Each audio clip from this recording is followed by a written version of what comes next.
Hey everybody, welcome to my YouTube channel. I'm author Alicia McCalla, and I write badass black women in badass stories.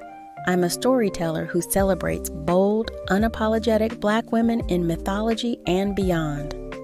Recently, I had the chance to visit family in Detroit, and it brought back so many memories. My hubby and I passed by the Sherwood Forest Branch Library, a place that was a lifeline for me growing up. Standing in front of it again, I felt like I was revisiting a part of my past that shaped who I am today. I took a picture outside the library, remembering those days when I'd leave with a stack of books, cross the street and spend hours playing video games in the arcade across the street. Even back then, I was drawn to stories that went beyond the ordinary. Whether I was lost in the pages of a book or the pixelated worlds of video games, it was all about exploring possibilities and escaping the limitations of reality. It also made me think about those early days and remember what it was like to be intelligent, but unable to share it with the world without the fear of being harmed.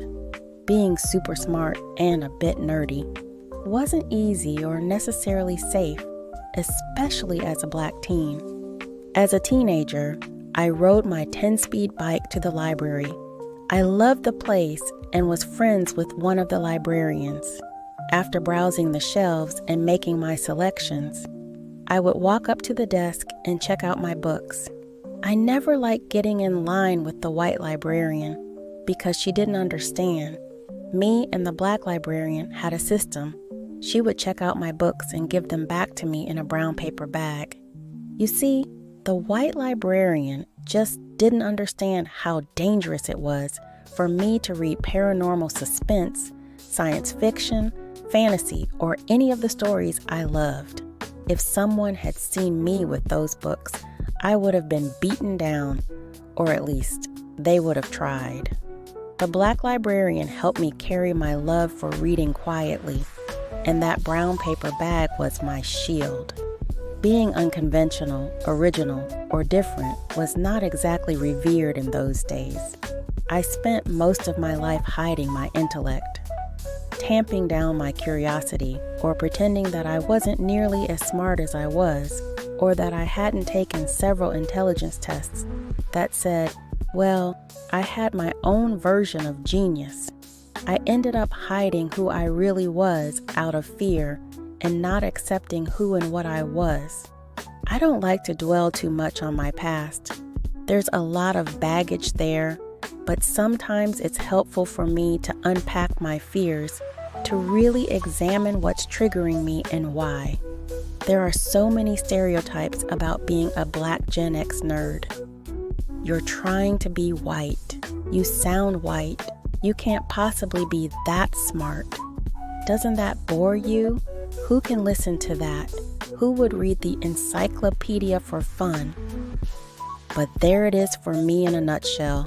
I read the dictionary and the encyclopedia from cover to cover because I loved words.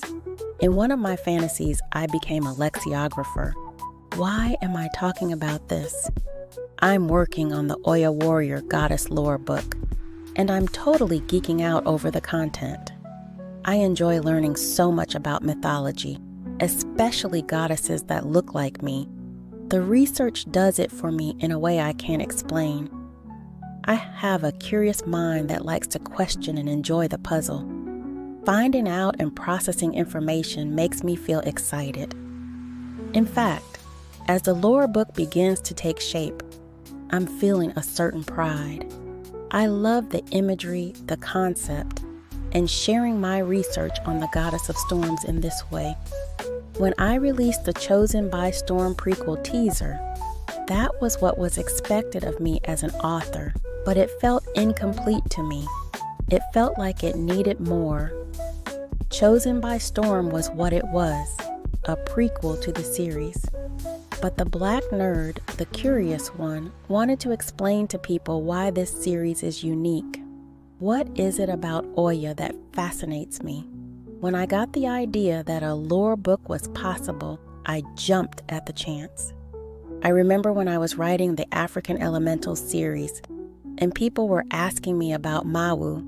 I was trying to write a story about the goddess, but it never quite panned out. In fact, the basis for the series was a little off. I think it's because I didn't accept who I was as a Black nerd and allow my readers and followers to get nerdy about the mythology with me. That's what's happening now. Creating this lore book is about me sharing my research, what I have learned, and the context that happens as I frame the Sentinel Superhero Vigilante series. It's the place where I share my love of West African mythology and why it fascinates me so much. I've spent much of my life hiding my love of mythology, sci-fi, and fantasy.